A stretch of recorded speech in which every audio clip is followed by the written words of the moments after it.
యోబు గ్రంథము 16వ అధ్యాయము. అందుకు యోబు ఈలాగున ప్రత్యుత్తరమిచ్చెను. ఇట్టి మాటలు అనేకములు నేను వినియున్నాను. మీరందరూ బాధకే కర్తలు గాని ఆదరణకు కర్తలు కారు. ఈ గాలి మాటలు ముగిసిపోయేనా?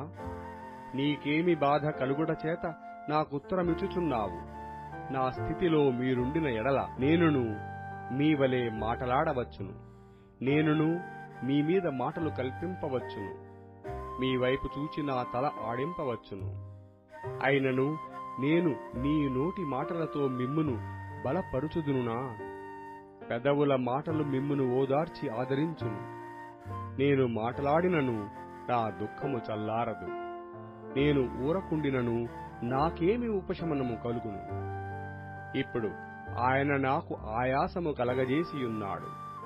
నా బంధువర్గమంతయు నీవు పాడు చేసియున్నావు.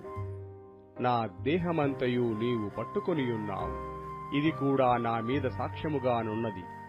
నా క్షీణత ముఖాముఖిగా సాక్ష్యమిచ్చుచున్నది. ఆయన తన కోపము చేత నా మీద పడి నన్ను చీల్చెను. ఆయన నా మీద పండ్లు కొరుకుచుండెను. నాకు శత్రువై నా మీద తన కన్నులు ఎర్రజేసెను. జనులు నా మీద తమ నోరు తెరుతురు. నన్ను తిట్టి చెంపమీద కొట్టుదురు. వారు ఏకీభవించి నా మీద గుంపు కూడుదురు. దేవుడు నన్ను దుర్మార్గులకు అప్పగించియున్నాడు. భక్తిహీనుల వశమును నన్ను ఉంచియున్నాడు. నేను నెమ్మదిగానుంటిని, అయితే ఆయన నన్ను ముక్కలు చెక్కలు చేసియున్నాడు.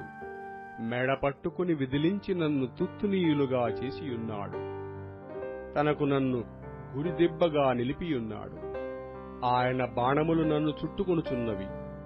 కనికరము లేక నా తుండ్లను పొడిచెను.